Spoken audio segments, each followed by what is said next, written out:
Saudações alunos, eu sou o professor Marcos Acamini da matéria de processo penal e hoje falaremos sobre o recurso chamado carta testemunhável.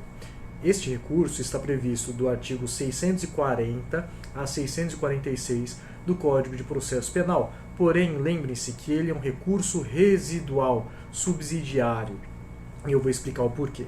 A carta testemunhável, na verdade, ela tem mais uma importância histórica do que na prática forense, apesar de que ela ainda está em vigência, mas é pouco utilizada. Por que existe a carta testemunhável? Na época do Império, caso um juiz prolatasse uma decisão, a parte recorresse e este juiz, ele, de alguma maneira ilegal, não desse prosseguimento ao recurso, havia a carta testemunhável como um modo de trazer a informação do recurso denegado ao Tribunal Superior. Então, se levava duas testemunhas até o escrivão do juiz, por isso que o endereçamento, e vocês verão o endereçamento até os dias de hoje do recurso de carta testemunhável é o escrivão ou secretário do cartório, e ensina, por exemplo, Júlio Fabrini Mirabetti, que ao tempo do Império, para impedir que se ocultassem e não se desse seguimento aos recursos interpostos, o interessado comparecia com duas testemunhas perante o escrivão, afirmando que desejava o reexame da decisão da qual recorria. Se o escrivão negasse tal recurso, o prejudicado levaria o fato ao conhecimento do tribunal com o apoio daquelas testemunhas. Por isso, houve o surgimento da chamada carta testemunhável.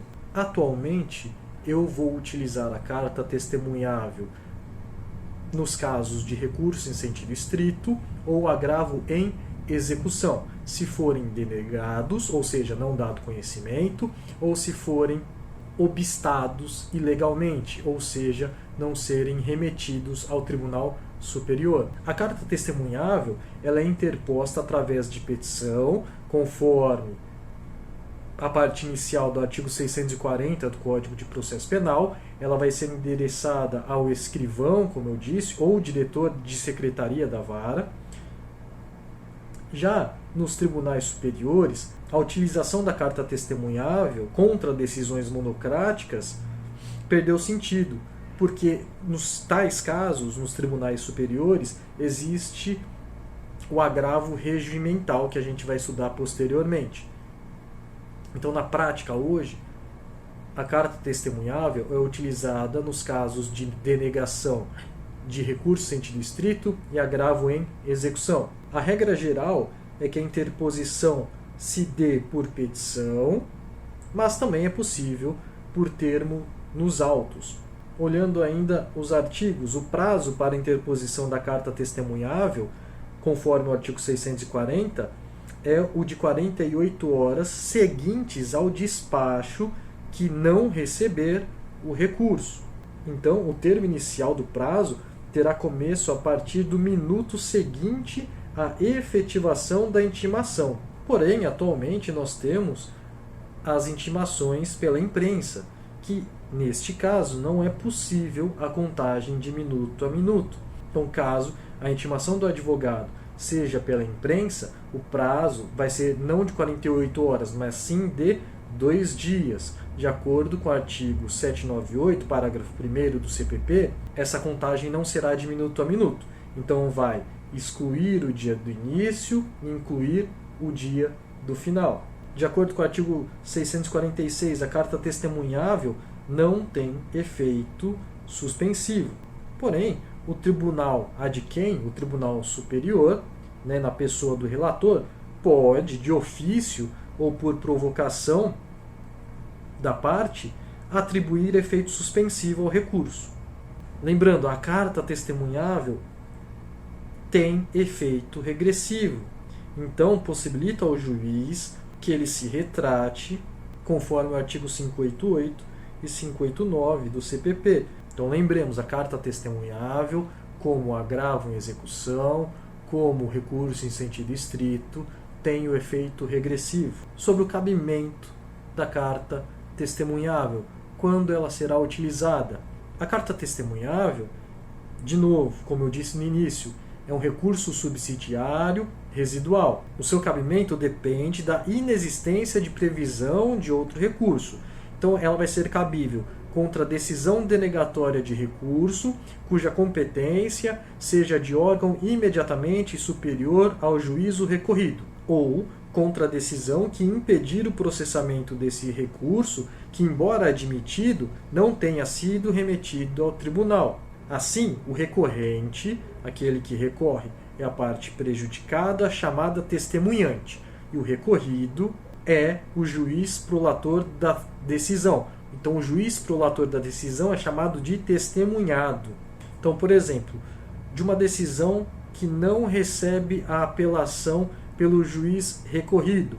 Neste caso, cabe recurso em sentido estrito, conforme o artigo 581, inciso 15 do CPP. Havendo a parte prejudicada recorrido, então, em sentido estrito, contra o não recebimento da apelação, e se o juiz também não receber o recurso em sentido estrito, o CPP não prevê outra impugnação específica. Então, será cabível a carta testemunhável.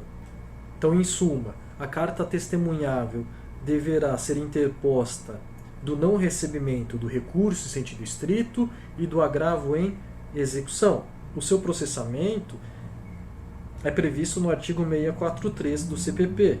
Então, no caso, o rito da carta testemunhável, por exemplo, interposta contra a decisão de não recebimento do rese pelo juiz de primeiro grau.